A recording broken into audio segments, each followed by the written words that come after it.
when we feel low or when we are feeling tired or anything of that sort, the thing is that our body is telling us to slow down. Okay, so that would be a positive aspect of PMS, I would say, regarding the negative symptoms. It basically tells us to be mindful of what our body needs. If our body needs rest, then we have to give it rest. If it needs to relax, then we need to relax. Okay. So now another, like the main positive symptom I would say about PMS is, or periods in general, I would say, is the heightened sexual libido. Okay. So this is something that we usually sweep under the rug, again, because of the stigma that surrounds sex, the stigma that surrounds periods, all of the stigmas basically. And then there's that ideal Sati Savitri image that we need, right? Don't talk about sex, all those kinds of things.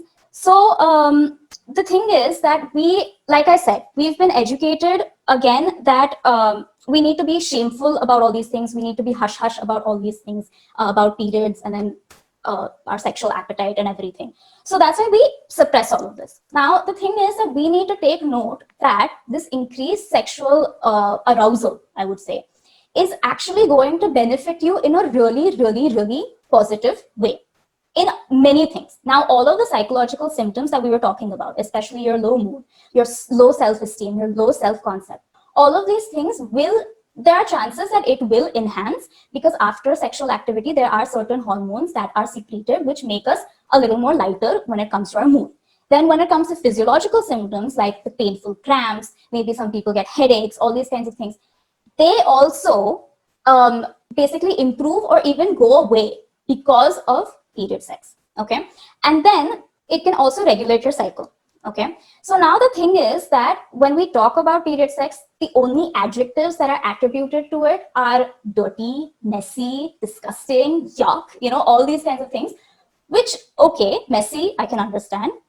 Dirty, I don't think so. It's not going to like impure you in any way. It's blood, right? It's just blood. And you can take the necessary precautions. I mean, most of us, we live in urban settings. We have the necessary disinfectants and this and that. We can do that. It's not that. The thing is that we attribute these adjectives only because of our mindset. Because periods and sex, they don't go hand in hand. And then when you put a female in that, nope. So, I mean, that's my opinion. But there have been researchers that prove that period sex will improve your quality of life, and it improves your relationship with your partner as well. So, yeah. Monali, do you have anything you'd like to add to that? Yeah, as in, actually, I agree with Sneha. Like when you improve your relationship, you feel a little more loved, because this is a time when you don't feel so connected with your partner, because because you think that the partner is not going to like this. But then with period sex and all, it's just going to make it even more comfortable. And like overall, the whole air around periods is just going to be not so disturbing. It's just going to be a very normal thing. So this is just another way of really normalizing it. It may make a difference to people who do not participate in active foreplay and then have issues there.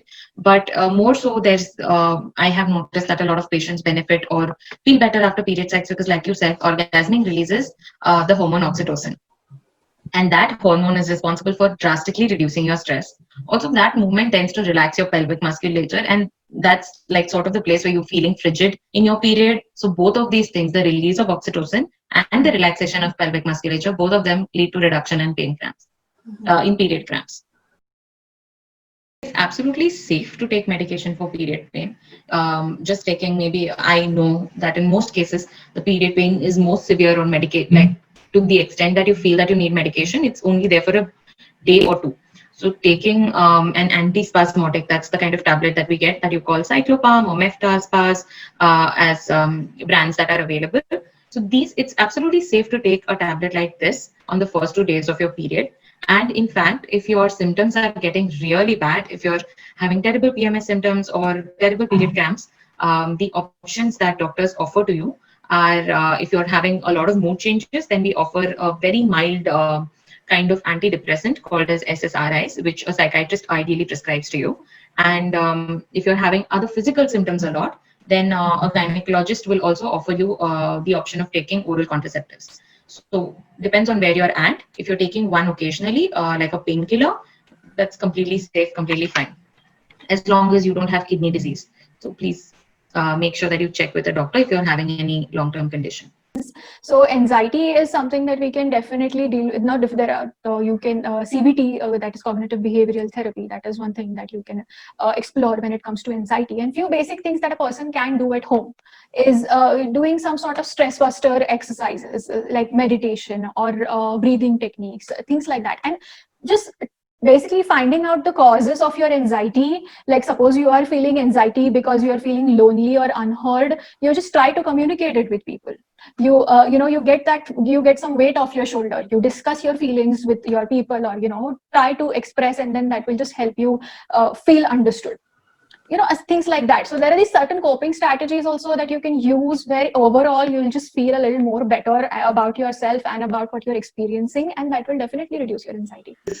Yeah, so I would just simply like to say that when you're experiencing the symptoms or the PMS or all those things that go on, you really need to understand what goes on with your body, and that is how you will be able to work on them.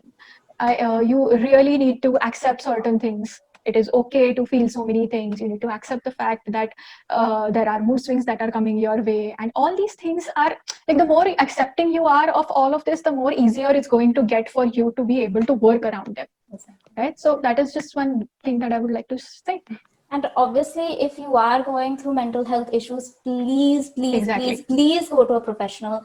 I mean, we are giving you tips over here, and it's fine. You can use these at home, but this is not like a professional consult. Please go to your nearest mental health professional. Go to your nearest gynac if you're having any physiological pain, any problems. Because the thing is that there's only so much you can do, right? Eventually, you need to branch out. You need to get some help, right? So I would say that, I mean, don't hesitate. People are always there to help you out. And yeah, just be open to it, Sar.